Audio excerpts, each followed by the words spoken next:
अस्सलाम वालेकुम। आप देख रहे हैं प्रोग्राम बयानिया और मैं हूं आलिया शब्बीर। नाजरीन, पाकिस्तान में बैक वक्त कई क्राइसिस हैं जिस पर बात की जानी चाहिए, जिस पर बहस होनी चाहिए, जो गौर तलब है, जिनको हल करने की ज़रूरत है। लेकिन क्या करें, जो बात करने वाले हैं आज वही कानून की गिरफ्त में है। इमरान रियाज की गिरफ्तारी एक मुअम्मा बनकर रह गई है। क्या वो कानून की अमलदारी है या फिर जुबान बंदी की जा रही है, इसका जवाब कोई नहीं दे रहा। आहर किससे जवाब मांगे, आहर सवाल भी कौन उठाएगा। इस पर आज के प्रोग्राम में पहले हिस्से में बात करेंगे। अगले हिस्से में बात करेंगे कि इमरान खान इस वक्त ये फरमा रहे हैं कि मुज़ाकरात के दरवाजे खुले हैं। क्या इमरान खान इस वक्त मुज़ाकरात की दावत हुकूमत को दे रहे हैं या किसी और के लिए पैगाम है।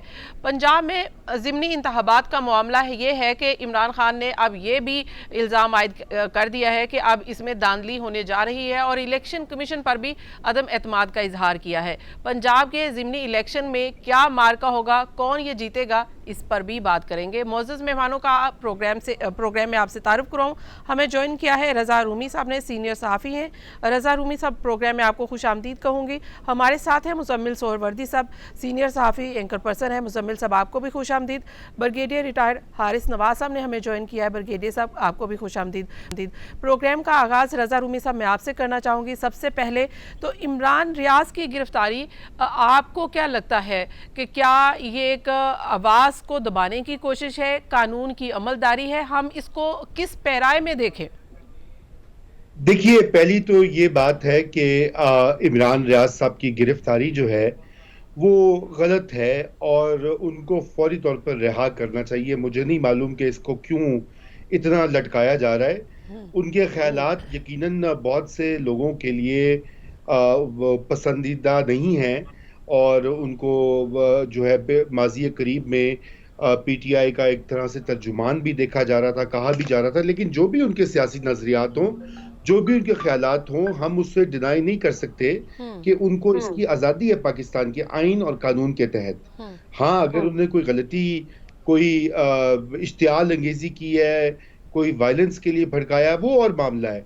लेकिन यहाँ पर सिर्फ अपना पॉलिटिकल ओपिनियन जो है वो आप नहीं कर सकते, उसकी बिना के ऊपर आप नहीं उनको अरेस्ट कर सकते। और मैं समझता हूँ ये मुनासिब चीज़ नहीं है।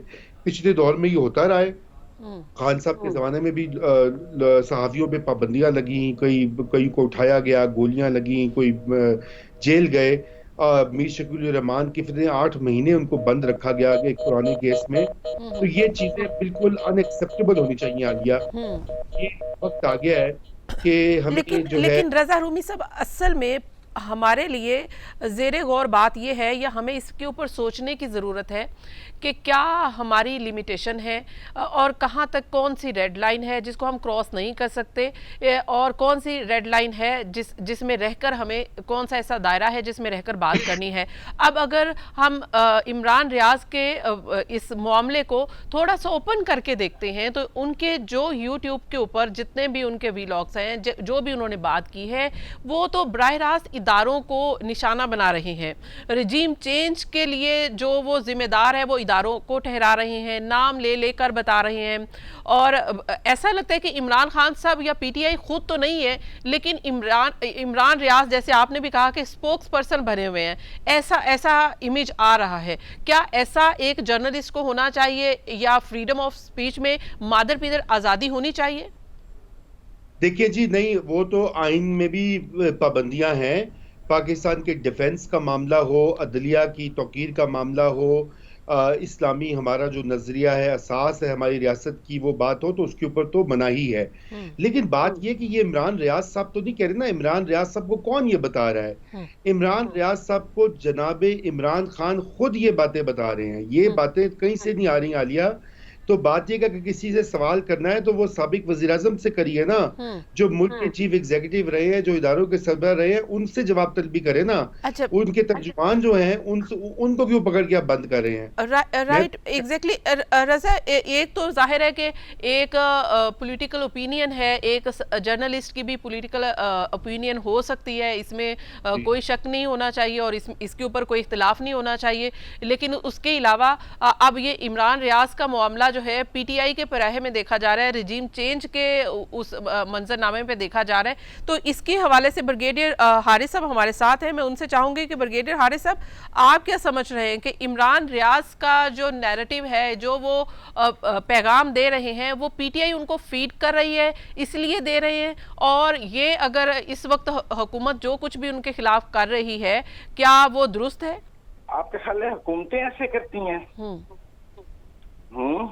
आपने फवाद चौधरी साहब का वो इंटरव्यू नहीं सुना जो लेटेस्टली उन्होंने राना सनाउल्लाह के केस के बारे में दिया है? हाँ, बिल्कुल बिल्कुल सुना है।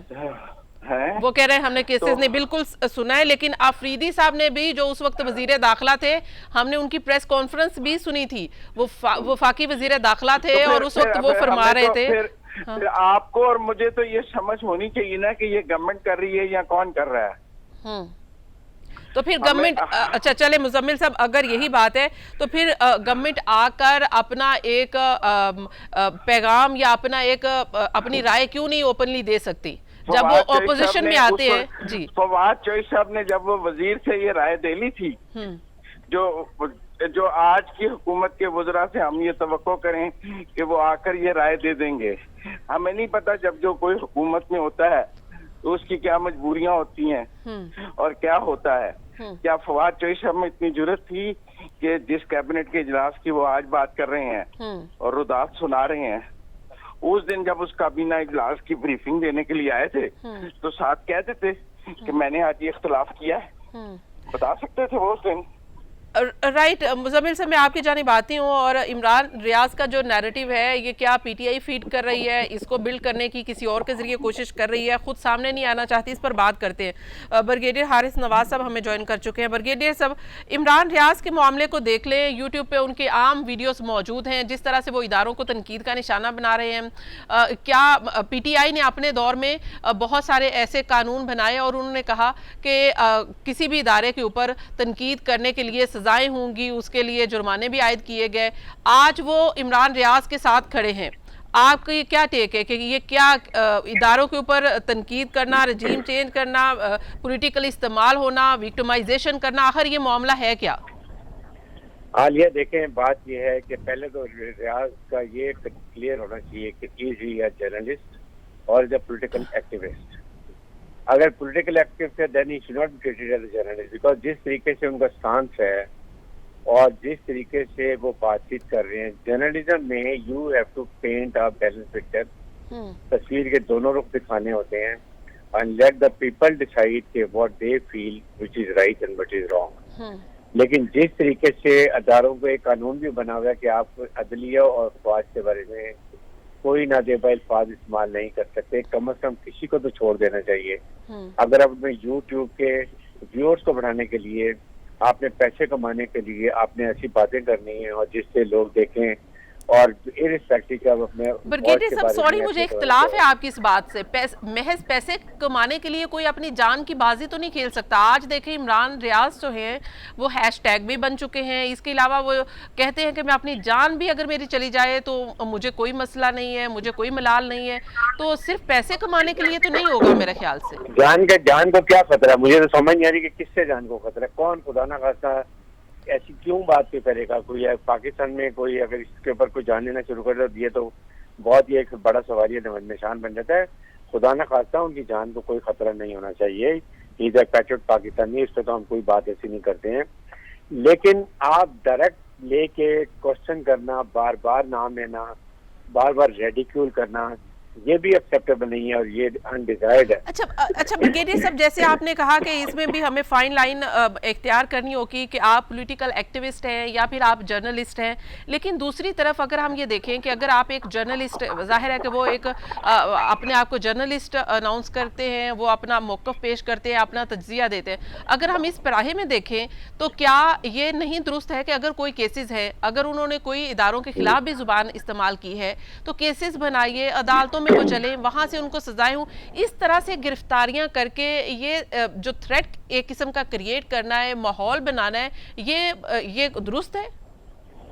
लेकिन इसमें आपकी हुकूमत की कमजोरी है कि अगर एफआईआर काटनी है तो फैक्ट्स एंड फिगर के साथ प्रॉपर तरीके से काटें जो उन्होंने कानून की वायलेशन की है, ताकि उनके खिलाफ जो भी कानूनी कार्रवाई आईन कानून के मुताबिक की जा सके, लेकिन काट के कभी एक जगह से that is unfair, I do agree with it. लेकिन जर्नलिस्ट को फिर देन ही शुड से कि I am a political worker of PTI, then he has all the right to criticise, जो मर्जी बात करें। लेकिन स्टिल फौज के ऊपर डायरेक्ट बात करना, अदलिया के ऊपर डायरेक्ट बात करना, जनरल बाजवा साहब मैं आपसे ये सवाल कर रहा हूँ, मेरे सवाल का जवाब है। General Bajwa is not there to answer him. Army doesn't come on the TV, या general Bajwa will not come on the television and start reply this one journalist. बात ये कि डीजीआई ऑफिसर वंस कभी जरूरत होती है तो आगे स्टेटमेंट देते हैं। बाकी ये काम इनको खुद समझना चाहिए जर्नलिस्ट को कि कैसे बात करनी है, क्या बात करनी है। कभी आपने इंडिया में आपने देखा कि वहां पर कभी वो फौज के बारे में या जी के बारे में बात करते, दुनिया में कहीं बात करते हैं? ये तो मजाक बना हुआ पाकिस्तान में इस दफा, जिस तरीके से फौज अलहदा भी हो गई, आप बार बार क्रिटिसाइज कर रहे हो। Why do you want to involve army? Army नहीं आ रही अभी फिर। लेकिन देखिए, अच्छा ब्रिगेडियर साहब, एक रजा रूमी ने भी बहुत अच्छी बात की है और वही मैं सवाल आपसे करना चाहती हूँ कि ये बात आप जर्नलिस्ट से क्यों पूछते, आप यूट्यूबर से क्यों पूछते? आप अपने उन लीडर से पूछे कि जो कल को यही इल्जाम वही आपके ऊपर लगाते थे और उनको आज आप इक्तदार में बिठा देते हैं, और जो पहले इक्तदार में आए थे आज वही वो इल्जाम लगा रहे हैं, चाहे वो किसी के जरिए लगवा रहे हैं, किसी को फीड करके लगवा रहे हैं। अच्छा, इसके ऊपर आपका जवाब शामिल करते हैं, लेकिन एक ब्रेक शामिल कर ले, बात करेंगे एक ब्रेक के बाद की पहुंचे।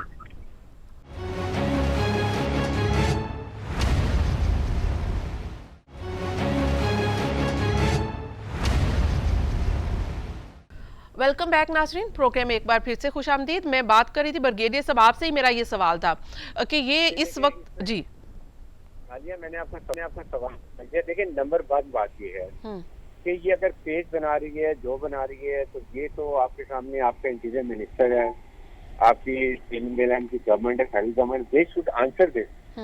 क्योंकि ये पहले इसी बारे में ये बात करते थे, इसी तरीके से अगर पहले सवाल किए जाते थे, इमरान खान की हुकूमत का काम था कि वो जर्नलिस्ट को पकड़ते, जिस तरीके से पॉलिटिशियन जनरल बाजवा के बारे में आई से बात करते थे, उस वक्त भी नहीं किया। तो ये आपके हुकूमत के का काम है, हुकूमत के इंटीरियर मिनिस्ट्री का काम है, लॉ एनफोर्समेंट जो लोग हैं इनका काम है। फौज का इससे कोई ताल्लुक नहीं। देखिए, फौज तो कुछ नहीं कर रही है ना, ये हुकूमत अब कर रही है। लेकिन ब्रिगेडियर साहब, इतना जाहिर है कि ये मामला इतना सिंपल नहीं है जितना आप कह रहे हैं या जितना हम समझ ले, ऐसा नहीं है। मैं आपकी जानिब आती हूँ मुजम्मिल साहब, ये मामला ये नहीं है कि ये इमरान रियाज क्या कह रहे हैं। मामला ये है कि वो उनका एक नैरेटिव है जो पीटीआई का नैरेटिव है, जिसको वो लीड कर रहे हैं, जिसको वो बयान कर रहे हैं, और उनका ये ख्याल है कि ये रजीम चेंज वाला जो भी मैटर है। अब ये पहले भी हुकूमतें ऐसे ही कहते आई हैं, आप मरियम नवाज को देख लें, नवाज शरीफ साहब को देख लें, जरदारी साहब को देख लें, सब यही नैरेटिव लेकर चलते आए। आज कोई नई बात नहीं है ये जो इस वक्त की जा रही है पीटीआई की गवर्नमेंट जाने के बाद।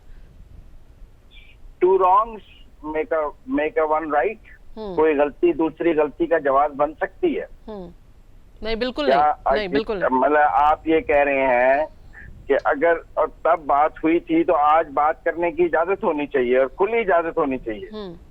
आप ये दलील पेश कर रहे हैं ना, तो ये फिर नहीं, मैं मुजम्मिल साहब आप कह रही हैं कि अगर आपको राइट था। आपकी दलील तो यही है नहीं, क्योंकि माजी में ऐसा हुआ था तो अब भी होना जायज होना चाहिए। नहीं, मेरा सवाल तो ये है, मेरा सवाल ये है कि आप सवाल अगर उठा सकते थे उस वक्त, तो आज इमरान रियाज को भी इजाजत दे दें।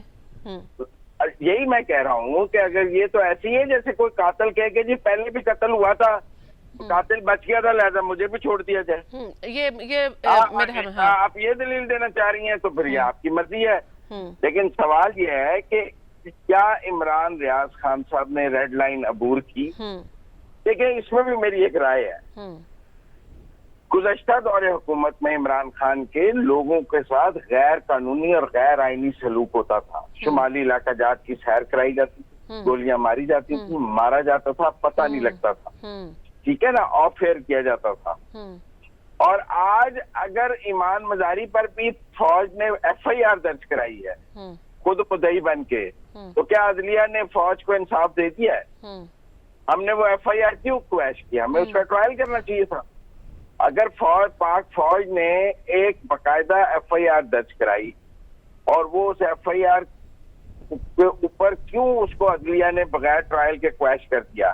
जब आप बगैर ट्रायल के क्वैश करते हैं तो फिर इदारा क्या करेगा? इदारा सोचेगा कि मुझे तो इंसाफ मिल ही नहीं सकता, मैं क्या करूं। आज ये आप बिल्कुल सही बात कर रहे हैं कि पहले कूड़े मारे जाते थे, उसके बाद हफ्से बेजा में रखा जाता था, किस तरह से फिर गायब गया। जी, तो आज कम से कम हमें पता तो है ना कि इमरान रियाज खान कहाँ है। जी और रजा साहब, क्या FIR? जी रजा साहब, ये डिफरेंस तो आप देख रहे हैं कि पहले क्या सलूक किया जाता था और आज जो है कानून के मुताबिक किया जा रहा है, जो कुछ भी है वो कानून के मुताबिक है।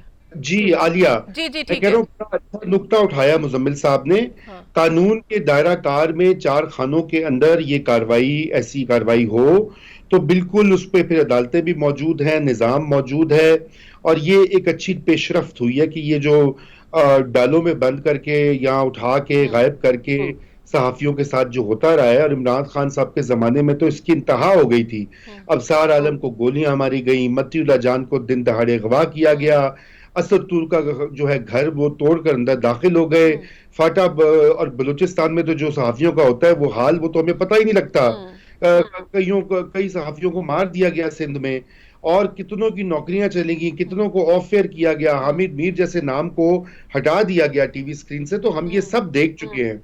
तो इसलिए आज हमें ये खान साहब और उनके हवारी जो है ना, ये हमें आज़ादी इजहार और तकरीर के ऊपर लेक्चर ना दें, क्योंकि इनका अपना रिकॉर्ड 0/0 है। पहली तो ये पॉइंट है जो आप बात कर रही हैं। दूसरा जो पॉइंट है वो ये है कि मैं अभी ब्रिगेडियर साहब की बात सुन रहा था। ब्रिगेडियर साहब की बात में वजन है। मैं खुद इस चीज को बहुत बुरा समझता हूं कि जिस किस्म की जाती और शख्सी तनकीद हो रही है जनरल बाजवा साहब के ऊपर, और उसमें PTI आ गई है, इमरान खान साहब खुद करवा रहे हैं, मैं खुल के आपको कह रहा हूं, कोई लिगी लिपटी बात नहीं है। और जिस तरह जजों के मुंह के ऊपर उन्हें वहां पे ये जो है PTI के सपोर्टर्स ने जूते मारे, पोस्टर्स लेकर उनके खिलाफ मीम्स बना बना के, पहले जस्टिस अतर मिनुल्लाह के खिलाफ ये उन्होंने कैंपें चलाई। वही अतर मिनुल्लाह है जिसने शीरी मजारी को रिलीफ दिया, ईमान मजारी को दिया, और फिर इसके बाद हर बात पे कैंपेन चलाते हैं कि जी रात को क्यों अदालतें खुली हैं। इमरान रियाज के लिए भी तो खुल रही है ना आधी आधी रात को।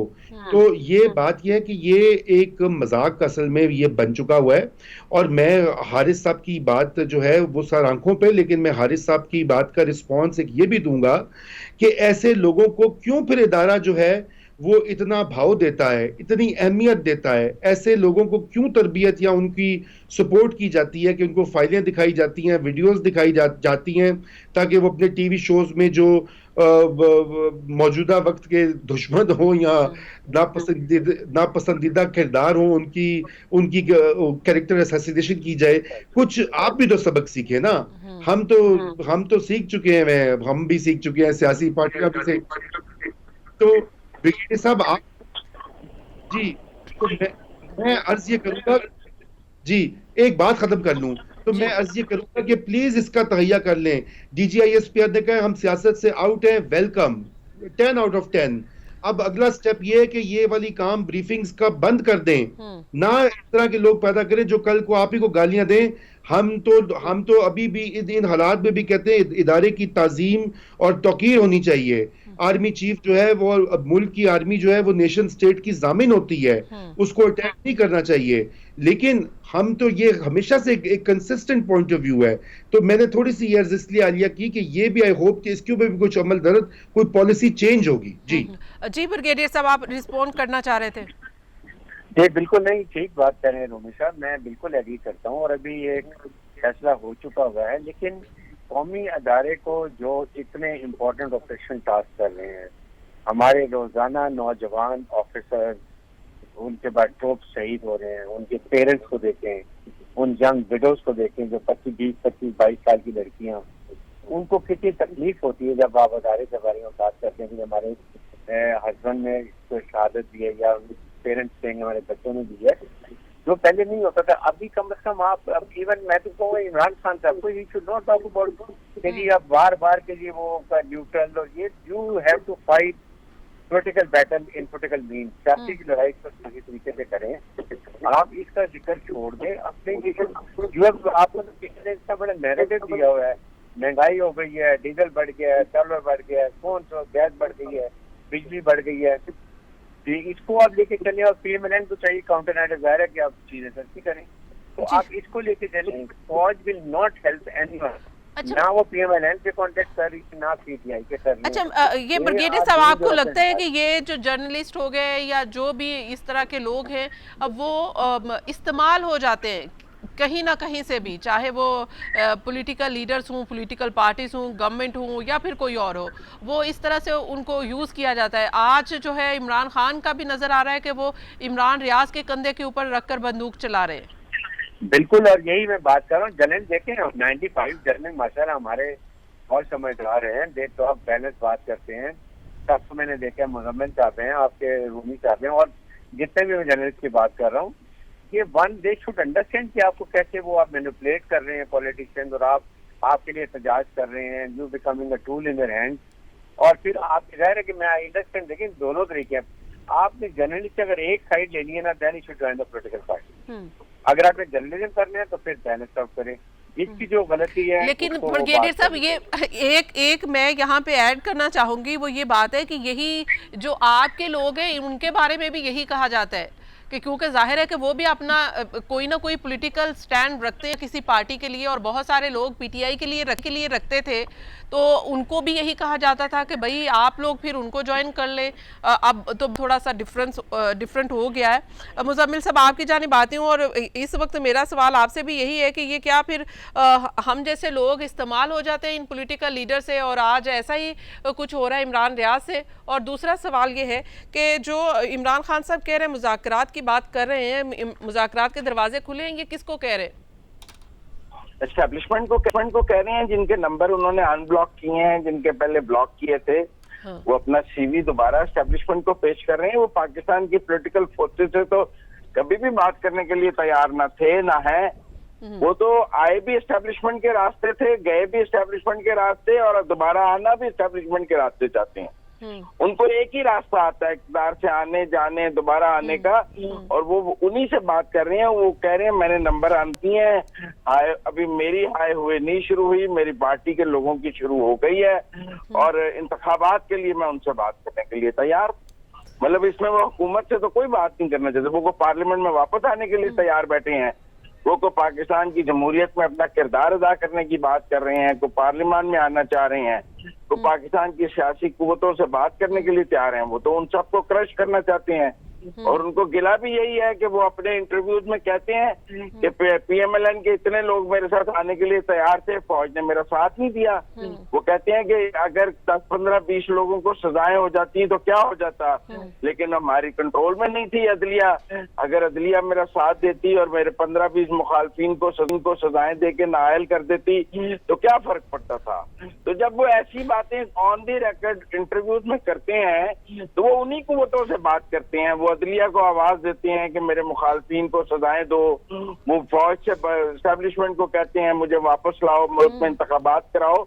वो को पाकिस्तान की पॉलिटिकल फोर्सेस से तो कोई बात नहीं करना चाहते। जी एग्जैक्टली। और इस वक्त ये पॉलिटिकल बैटल है, अगर वो लड़ी जाए तो इस वक्त पंजाब के 20 ज़िमनी इंतखाबात हैं जो होने जा रहे हैं, और इसमें यहाँ पर सख्त मुकाबला है। इमरान खान भी मैदान में हैं और पीएमएलएन की जानिब से मरीम नवाज इलेक्शन कैंपेन कर रही हैं। ये मैदान कौन मार सकता है, इस पर बात करेंगे एक ब्रेक के बाद। Keep watching.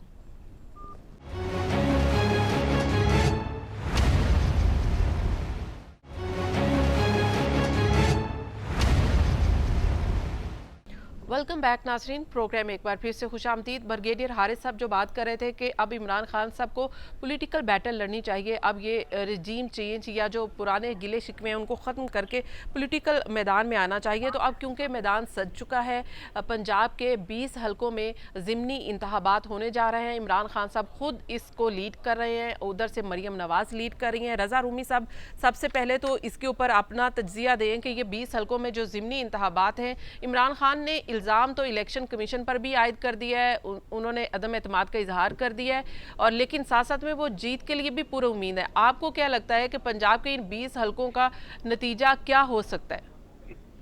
जी आलिया, देखें, जहां तक तो इलेक्शन कमीशन को दबाव में लाने का सवाल है तो खान साहब तो ये बड़ी देर से ये कर रहे हैं।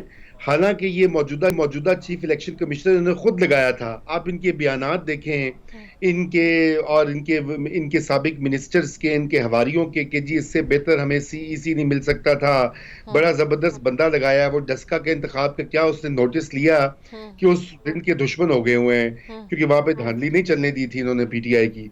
तो ये तो उनका एक, जिसे कहते हैं, स्ट्रेटजी है कि सुप्रीम कोर्ट जो आईनी इदारे ना, सुप्रीम कोर्ट, इलेक्शन कमीशन और अफवाज पाकिस्तान और गवर्नमेंट और पार्लियामेंट, इनको तो पार्लियामेंट को जलील किया जाए, सुप्रीम कोर्ट पे सवाल उठाए जाएं, फौज के ऊपर तनकीद की जाए और इलेक्शन कमीशन को दबाव में डाला जाए। ये एक बाकायदा मुनज़्ज़म स्ट्रेटजी है। तो लेकिन इसके साथ साथ वो बड़े जो है परेशान भी है, जाहिर बात है, क्योंकि पंजाब में नून लीग की पोजीशन अभी भी महंगाई के बावजूद जो है वो स्ट्रांग है, और वो अभी तक की जो इतलात हैं वो आ गई हैं। अगर पीएमएलएन उन 20 सीटों में से 10 सीटें जीत लेती है तो हमजा शहबाज शरीफ का मसला हल हो जाता है। जहां तक इस वक्त इतलात आ रही है 10 से ज्यादा सीटें वो जीत सकते हैं। अब ये नहीं पता कि एग्जैक्टली क्या होता है, इलेक्शन दिन के डायनेमिक्स भी होते हैं, ज़िमनी इंतखाबात में लोग कम आते हैं वगैरह वगैरह।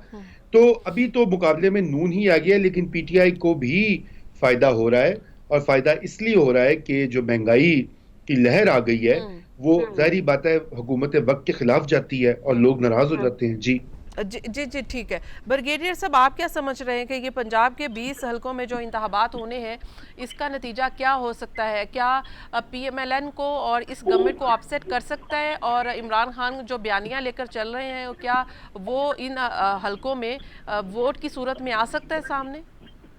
आलिया, इसमें let me tell you very frankly and candidly कि इस वक्त ये बड़ा टफ कंपटीशन है, और जो मेरी असेसमेंट अभी तक तो वो 40-60 का मैच चल रहा है, 40 पीटीआई एंड 60 पीएमएलएन। लेकिन ये election is going to define next 1.5 year. Political stability होगी या मुल्क में अनरेस्ट होगा, इंतशार होगा, और पॉलिटिकल स्टेबिलिटी के साथ इकोनॉमिक स्टेबिलिटी आती है। इसलिए हुकूमत पंजाब को, इलेक्शन कमीशन ऑफ पाकिस्तान को इंश्योर करना चाहिए कि यहाँ पर फ्री, फेयर और ट्रांसपेरेंट इलेक्शन हो, और वो नजर भी आए। वरना ये इमरान खान ने पूरा 1 साल जो है वो इसी तरह बात करते रहेंगे, जलसे करते रहेंगे, और अनसर्टेनिटी में आपकी कोई भी फिर फॉरेन गवर्नमेंट जो होती है वो कहते हैं ये इलेक्शन होने हैं, अभी पता नहीं कल क्या होगा, उससे वो फॉरेन लोन, फॉरेन इन्वेस्टमेंट हर चीजों में सफर करते हैं। इसलिए डिस्ट्रिक्ट एडमिनिस्ट्रेशन को, अगर पंजाब गवर्नमेंट का ख्याल है कि वो विधानगी करेंगे तो इनको नहीं करनी चाहिए। इससे बहुत फर्क पड़ेगा, नुकसान पंजाब को और पहली गवर्नमेंट को। इसलिए फेयर कराएं, अगर फेयर होते हैं, बिल्कुल नजर भी आते हैं, तो फिर आप उसके फेयर बाद फेयर किस तरह से, किसको फेयर कह रहे हैं? अब इसकी इंटरप्रिटेशन भी कौन करेगा ब्रिगेडियर साहब? फेयर का मतलब ये है कि जो है गैर जनाधार पोलिंग अमला होना चाहिए इलेक्शन कमीशन ऑफ पाकिस्तान का, इलेक्शन कमीशन पाकिस्तान को और पंजाब इलेक्शन। लेकिन जीतने वाला मानेगा या नहीं, इस पर मैं आपकी राय शामिल करती हूँ। मुजम्मिल साहब, पंजाब में क्या पोजीशन देख रहे हैं पीएमएलएन की? महंगाई और इस तरह जिस तरह से आईनी सियासी बहरान पंजाब में पाया जा रहा है, आपको क्या लगता है कि पीएमएलएन का अभी भी वोट बैंक वहां पे मौजूद है या उसमें कोई डेंट पड़ा है? जी देखिए, ये आखिरी जुमला तो आपने सही चुन के कहा है, खास करके क्योंकि उनका तो पूरा एक 10 साल रिकॉर्ड है माशाल्लाह। 10 साल मनसूबा तो कामयाब नहीं हुआ, लेकिन 10 साल रिकॉर्ड तो हमारे सामने है कि कोई इंतखाबात जो उनके हक में ना जाए वो नहीं मानते। इसे कतई नजर देखिए आलिया, डायनेमिक्स बदल चुके हैं। इसको, इलेक्शन को फेयर कराना इलेक्शन कमीशन की जिम्मेदारी है। इलेक्शन कमीशन ऑफ पाकिस्तान और जो कानून नाफिज करने वाले इदारे हैं, उनको जहां जहां ऐसा खदशा है कि वायलेंस हो सकता है, धांधली की गुंजाइश है, वो बिल्कुल नहीं। और हमें मौजूदा चीफ इलेक्शन कमिश्नर से पूरी तवक्को है, क्योंकि वो डस्का में दिखा चुके हैं कि इलेक्शन कमीशन ने एक स्टैंड लिया था हुकूमत वक्त के खिलाफ। ये कोई अपोजिशन के खिलाफ नहीं था। उस वक्त की पीटीआई गवर्नमेंट के खिलाफ उन्होंने वो इलेक्शन ना सिर्फ पाकिस्तान की तारीख में पहली बार कलअदम करार दिया, बल्कि दोबारा रीपोलिंग करवाई। तो इसका मतलब है कि हमें उनसे कुछ तवक्को होनी चाहिए। रही बात दूसरी है, जो चीज है वो सोशल मीडिया है। अब तो जरा सी इतनी सी चीज भी किसी हल्के में हो, हर एक के पास फोन है, हर एक के पास वीडियो बनती है और वो मिनटों में नशर हो जाती है, सर्कुलेट हो जाती है, कभी कभी फेक भी होती है। खैर वो अलग बात है। लेकिन इन हालात में और सिर्फ 20 हल्के इन हालात में धांधली बिल्कुल ऑलमोस्ट मैं समझता हूँ वर्चुअली इम्पॉसिबल है। जो कुछ इंजीनियरिंग हो सकती है वो पहले हो सकती है कि जोड़ तोड़, लोकल ग्रुप, लोकल बंदा तोड़ लो, जात बरादरी जो जैसे होता है, ये वो हो सकता है, वो करती हैं पार्टियां, उसे कोई नहीं रोक सकता, उसका कोई तदारुक नहीं है। लेकिन इलेक्शन के दिन, पोलिंग के वक्त मुझे तो कोई ऐसा नहीं दिखाई देता कि कोई कोई चांस भी हो। दूसरी बात है कि पीएमएलएन और पीडीएम की जो जमातें हैं वो खुद ये चाहेंगी कि वो इस तरह की रवायत ना कायम करें। उनके ऊपर जिस तरह की चैलेंजेस हैं, उनकी जो स्क्रूटनी हो रही है, वो खुद नहीं ये चाहेंगे कि इस तरह का कोई काम हो पंजाब में। तो मेरा ये खदशात ही हैं। और देखिए ये बहुत होगी, ये खदशात इनके सुन सुन के ना, इनको एम्पलीफाई करना जो है मीडिया का भी एक अनफॉर्चुनेट रोल है कि जो हर तरह का इल्जाम, देखिए 35 पंक्चर का झूठा इल्जाम लगाया इमरान खान ने, मीडिया ने उसको उछाला, इतना उछाला कि बच्चे बच्चे तक पहुंच गया। 35 पंक्चर झूठ निकला। उन्होंने कहा कि जी शहबाज शरीफ ने 10 अरब रुपए मुझे ऑफर किए हैं रिश्वत। इतना फैलाया, हर कोई कन्विंस हो गया, कोई सबूत नहीं मिला, वो केस आज तक वहां पे किया गया। 2013 के 4 हलकों का ढंडोरा पीटा गया, कोई सबूत नहीं मिला। कमीशन बने, इंक्वायरियां हुई, एक सबूत नहीं मिला अनफॉर्चुनेटली। लेकिन लोगों के दिमाग जेन साजी हो गई कि जी धांधली हुई है। तो ये इसमें मीडिया का भी रोल है एहतियात का। हर कही हुई बात खान साहब की कोई नौजुबिल्ला आसमानी सहीफा नहीं है कि उसको मिनोवन नशर करना है।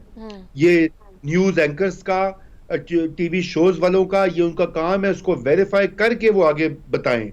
अब अगर नहीं, एग्जैक्टली आप सही कह रहे हैं कि जैसे कि इमरान खान साहब ने और पीटीआई ने ये इल्ज़ाम आयद किया था कि वोट का अंदराज किया जा रहा है, और 60-40% के करीब वो कह रहे थे कि वोट जो एक्स्ट्रा किए गए हैं दर्ज, लेकिन इलेक्शन कमीशन ने ये डिनाई कर दिया। वो कह रहे हैं कि बिल्कुल गलत बात है, पुरानी जो इंतखाबी फहरिस्त हैं उन पर ही इलेक्शन होंगे। तो ब्रिगेडियर साहब आप क्या कह रहे हैं कि आप क्या समझ रहे हैं कि जो भी नतीजा होगा ये काबिल कबूल होगा सबके लिए? यहाँ पर तो ये किसी के लिए भी जो भी फैसला होगा उसको कबूल करना ऐसा ही लग रहा होगा कि अपने आप को सियासी मौत मारने के मुतरादिफ होगा। आलिया, इसमें देखें इलेक्शन कमीशन का बहुत बड़ा रोल है, और अभी तक जो मेरा अपना अंदाजा है, founding of it vice towards PMLN, उनको ये चाहिए कि इंडिपेंडेंट ऑब्जर्वर्स जो बिल्कुल रिप्यूटेड जर्नलिस्ट हैं, जैसे रियाज मीर हैं और इस तरह के बहुत ज्यादा लोग हैं जिनकी बहुत रिस्पेक्ट है, हर जहाँ कॉन्स्टिट्यूंसी है। सर इयाज मीर साहब की तो बात ही ना करें, अभी तो वो बेचारे अभी रिसेंटली उनका हाल देखा आपने जी। देखिए मैं बात कर रहा हूँ, जो मैं मिसाल करता हूँ, मुजम्मिल साहब हैं, रूमी साहब हैं, किसी की बात लेने, जो बिल्कुल अनबाइस्ड हैं, उनकी टीम बनाएं, एक एक कॉन्स्टिट्यूंसी में उनका ऑब्जर्वर ग्रुप बनाएं, let them go and observe and make a videos and see how things are happening, ताकि इमरान खान को एक दफा ये बात खत्म कर दें। ताकि अगर पीएमएलएन वाकई जीत रही है तो then they have all the right to form a Punjab government. अगर पीटीआई का जीत रही तो they have all the right to form a government. तो कहीं ना कहीं इसको एंड कर दे। ये election are the stepping stone for the general election. अगर ये ना हुआ तो ये पूरा साल मुल्क पॉलिटिकल अनस्टेबिलिटी में रहेगा, जो हमारे लिए इकोनॉमिक जो रिवाइवल है वो भी मुश्किल हो जाएगा। We all are Pakistani, we all understand, we all see are sitting है, वी ऑल अंडरस्टैंड ये इलेक्शन इस कॉन्टेक्स्ट में बहुत आम है, इसलिए इसको बेहतर तरीके से कंडक्ट करें ताकि एक आइंदा के लिए इमरान खान किसी के पास जवाब न रहे कि ये इलेक्शन कमीशन ने ये किया, उसको चेंज होना चाहिए, ऐसे होना चाहिए। आई थिंक इससे बहुत सी राय हमारी इलेक्शन जनरल इलेक्शन जी बिल्कुल आप सही कह रहे हैं कि रजा रूमी साहब प्रोग्राम का वक्त खत्म हो गया। बहुत शुक्रिया आपका, ब्रिगेडियर आपका भी शुक्रिया, मुजम्मिल साहब आपका भी शुक्रिया। ये बिल्कुल दुरुस्त बात है कि यहाँ पर हमें हार और जीत को मसला नहीं बनाना चाहिए। इस वक्त अगर तमाम सियासी जमातें सीखना चाहती हैं पुरानी सारी प्रैक्टिस से जो हुई है, जिसमें वो जिम्मेदार अब किसी और को ठहराते हैं, अगर वो इससे मुबर्रा होना चाहते हैं, इससे निकलना चाहते हैं, तो ये 20 हलकों को इनको बिल्कुल एग्जाम्पल सेट करें कि यहाँ के नतीजे भी कबूल करें और यहाँ पे होने वाले धांधली के शवाहिद भी सामने लेकर आएं, और जो भी नतीजा आएगा उसको सच्चे दिल से कबूल करें और कहें कि जो भी है वेलकम करें उस गवर्नमेंट को और ऑपोजिशन में अपना रोल प्ले करें। मेरे हाल में यही पाकिस्तान की सियासी इस्तेहकाम के लिए बेहतर है और पाकिस्तान के इस्तेहकाम के लिए भी यही बेहतर है। आज के प्रोग्राम का वक्त खत्म हो गया, मुझे दीजिए इजाज़त, अल्लाह हाफिज़।